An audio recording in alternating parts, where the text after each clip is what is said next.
Alright, now that we have the basic frame done, it's time to start finishing it.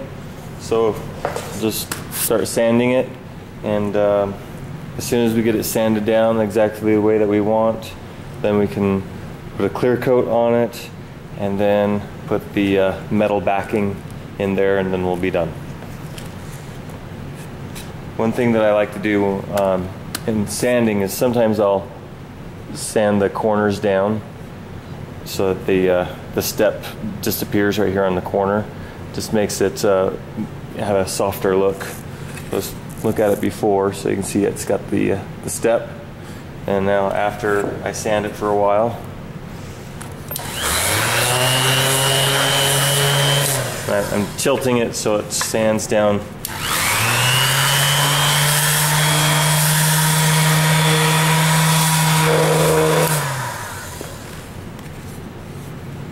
Alright, so right there you can see how it just kind of blends everything together. Gives it kind of a worn look to it, a little bit softer. You don't have to do that, but it's kind of a cool thing to do if you want to do it. So I'm using some rough grit just to do the whole surface really quick, and then I'll move to a more fine grit. Don't try to sand off defects with a fine grit sandpaper, because it'll take an hour, when with a rough grit you can do it in 5 minutes. So choose your grits wisely. Okay, the front's done, and now we can also sand on the back. The reason I like to sand on carpet is so that when we do turn it over and sand the back, you're not going to hurt the front side. Because sometimes if you sand on the table, sometimes there might be, a little piece of glue or just something there that when you push down with the sander, whatever's on the table might get embedded into your picture frame and cause a little dent that you don't want. So grab some carpet and sand on the carpet. Okay, so I'm just going to remove my name off the back now. Picture frame is sanded all the way down. I used a rough grit and then a fine grit, and I've even made sure there's no sharp corners everywhere, so that's going to be nice to the touch.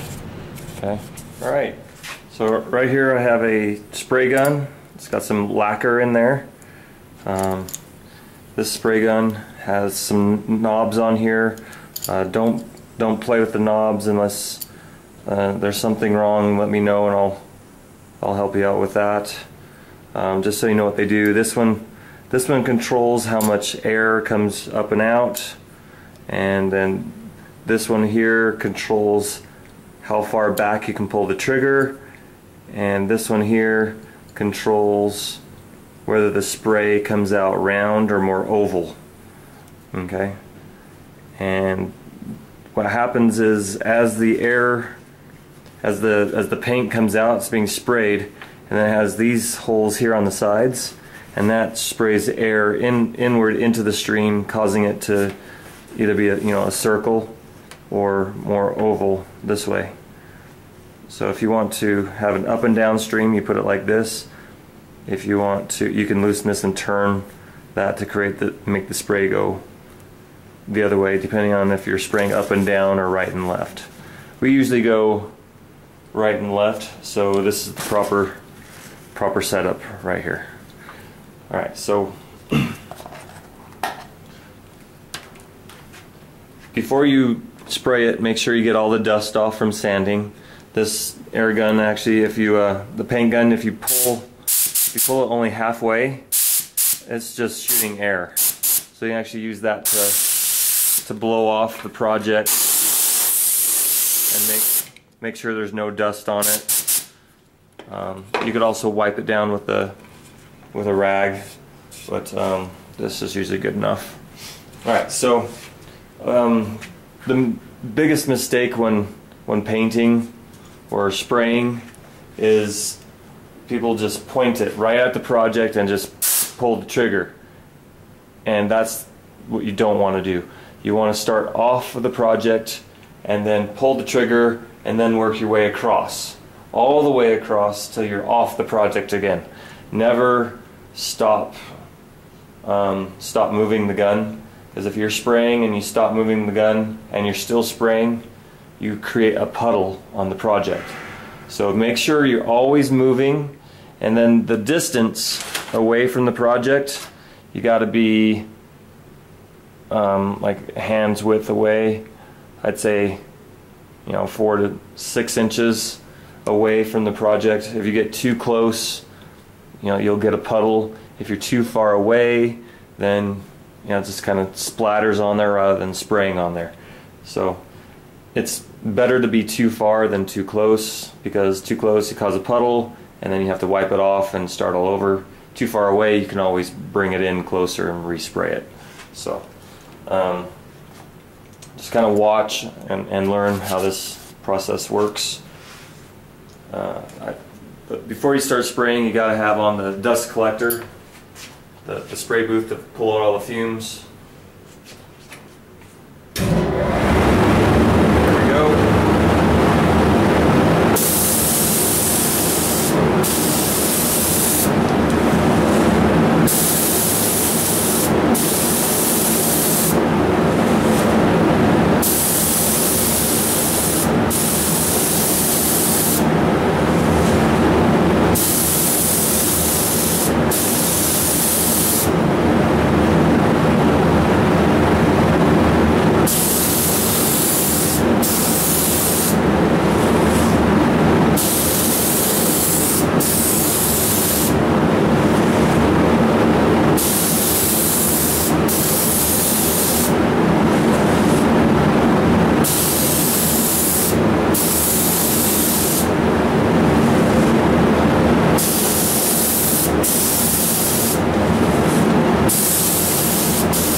Okay, I have on the wall here, place to hang it.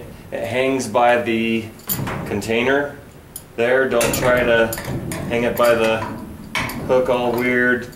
It's meant to catch the container itself. Alright,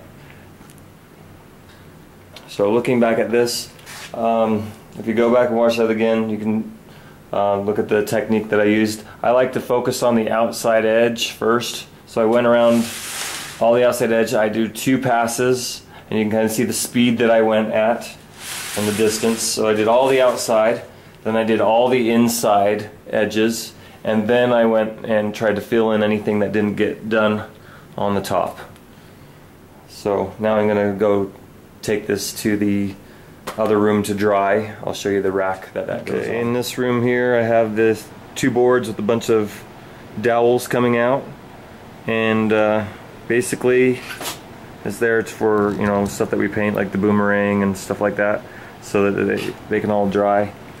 So I'm going to take this one. Notice I don't touch what I sprayed, and I'm just going to stick it up in here carefully and just slide it in. Okay, only touching the bottom. And wait till the next day to do the bottom. You don't have to do the back side, but if you want to, that's okay. For the metal, you're going to cut out something that looks like this, and then as you fold over the edges, it'll turn into something like this. Now if these corners are too sharp, they don't go in. If you want to, you could kind of round them over a little bit on the grinder. But this should work if you did all the math right and you cut the boards the right length. That should be perfect. Okay, so I'm going to show you how that works. Alright, what I have here are 2 pieces of metal.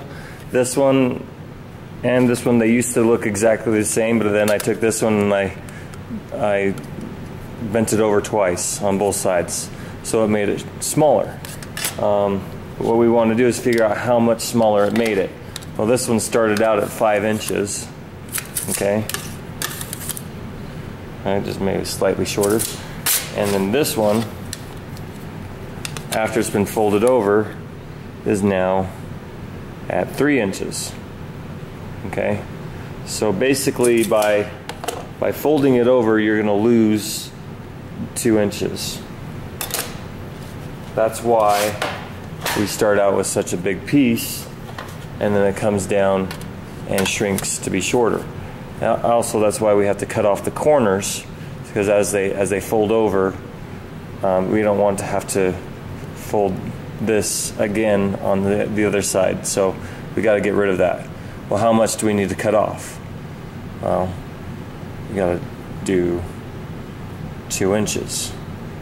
Okay, so measure over 2 inches this way, 2 inches this way, and cut off the corner.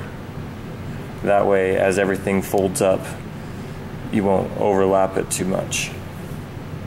And it should, if you do it perfectly, everything should come and meet up just right on all 4 corners. Okay, here's my picture frame. For the metal, I'm going to make sure that it's the right dimensions. It should be 8 1/8, which it is. And then this way it should be 10 1/8, which it is. So make sure you double check that, because if for some reason you messed up on the dimensions, you'll need to adjust on the metal to compensate. So, you know, because the metal shrinks, we know we're going to have to add 2 inches to that. But we don't want to make that metal a really tight fit, otherwise it won't be able to fit in there very well. So you know, make it a little bit smaller so it can actually come in there. Now you have about 3/8 of play there. If you make it more than 3/8 too small, then you'll be able to see a gap. So you got a fairly large window of error there. Just don't go over. So you can make it slightly smaller, but not slightly bigger, because bigger will not fit. So keep that in mind. Okay, so double check your measurements and make sure you're doing this right. All right, because this is a little bit more than 8, what I'm going to do is make the metal, I'm going to measure it for 8. That way I have, you know, that a little bit of play, an 1/8 inch of play. So I want to cut my piece of metal at 10, and then the other way, because it's at 10 and a little bit, I will go at 12. So an 8 by 10 picture frame would take a 10 by 12 piece of metal. All right, this is the machine that we use to cut the steel. It's called a shear. You step on the pedal and it cuts the metal. The metal is stored in the table right next to it. They're really long pieces, so if you need help, you know, work together as a team. All right, the rack contains different types of metal. You gotta make sure you get the right kind. This is the kind that you want. It's called galvanized steel. This is regular. Regular is just all one color, and the galvanized kind of has this cool pattern to it, so make sure it looks like that, okay? All right, another thing is you got to make sure that you're cutting square. And this has this ruler right here that you can push the metal up against and make sure it's square as you're cutting. And also on the back side there's rulers, and there's a fence that moves back and forth. Okay, so I'll show that on the back side. It has has a ruler right there, and it has this knob. This is the locking knob, so that locks it in position, and when it's not locked you can move these back and forth. Okay, so we want to set this for 10 inches and then set it for 12 inches, so on and so forth. I'll go ahead and do the 12-inch piece first. Okay, so this little green piece right here comes down, and now it's hitting right at 12. So I know that whatever I stick through here is going to be 12 inches long. Alright, so all I have to do is come back here, put the piece of metal against the ruler. If you want to make sure that it's square, you can cut off the very end really quick. So I'm just going to step down on the pedal. And that makes sure that the end is square. Then I'm going to come forward until it hits the part back there that makes sure that it's 12 inches. And again, making sure it's against the ruler, make a cut. And I'll just drop down. This piece can be for somebody else. Alright, so I got 12 inches this way, and it's a little bit too wide still for the 10. I need to cut that down. But if I were to try to hang it over 10 inches, I wouldn't have enough to hold on to. So there is this ruler here. So if I put the edge of the metal right on the 10-inch mark, keep it against the ruler, and cut, now I should have a 10-inch piece. And voila, that's 10, and that is 12. So all I have to do now is cut off the corners.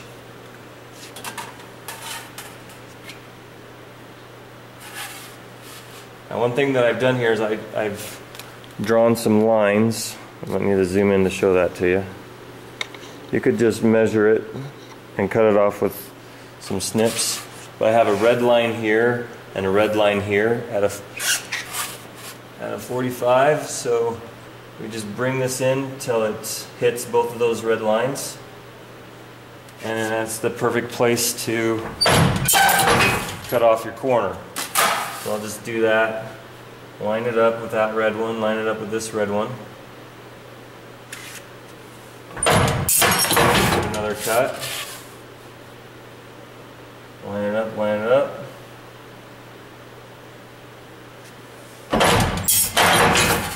Just do that on all four corners.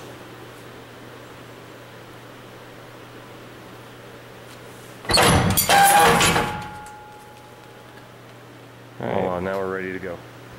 This machine here is called a bar folder, and it's what we're going to use to put the folds on here.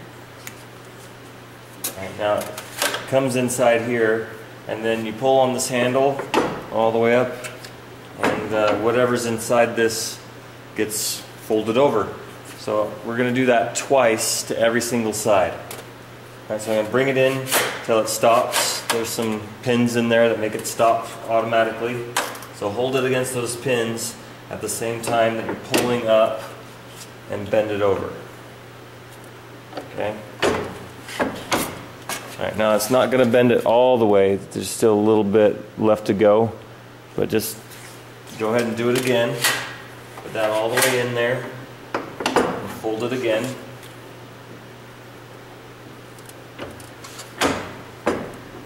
Sometimes it gets a little stuck, just get it off there.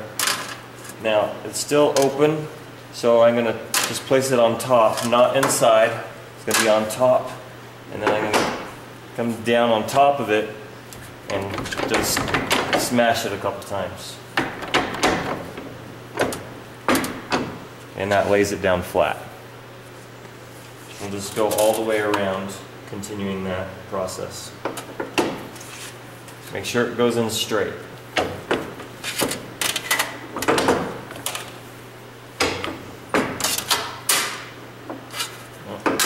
Smash it.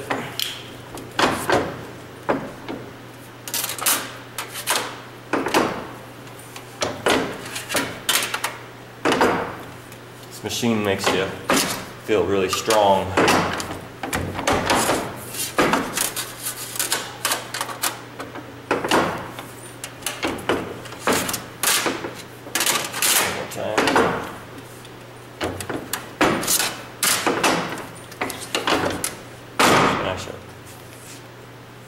Alright, so those corners should match up perfectly.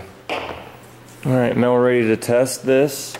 Now it would go in normally but because the router doesn't take out the corner all the way, these corners can't get in there.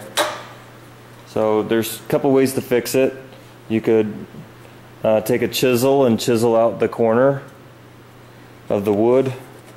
That way it can get down in there, or we can grind this to a radius that matches the radius right here, or we could just snip off the corners a little bit, because that's the fastest thing to do. I'll just do that really quick.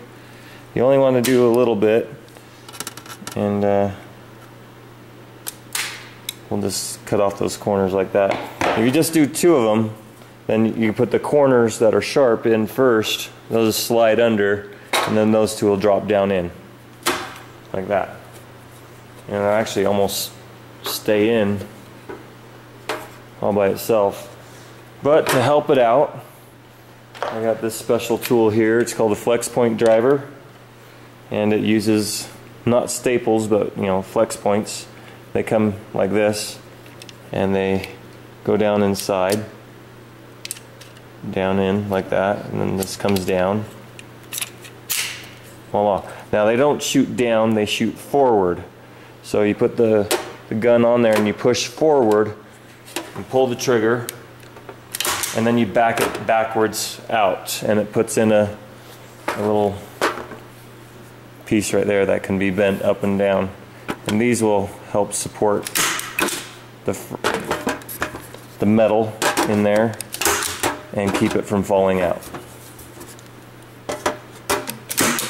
And those are meant to be able to bend up and down a bunch of times before they break. They're what they use in real picture frames.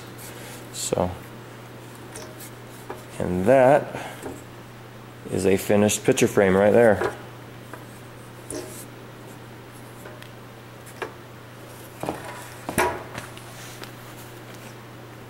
And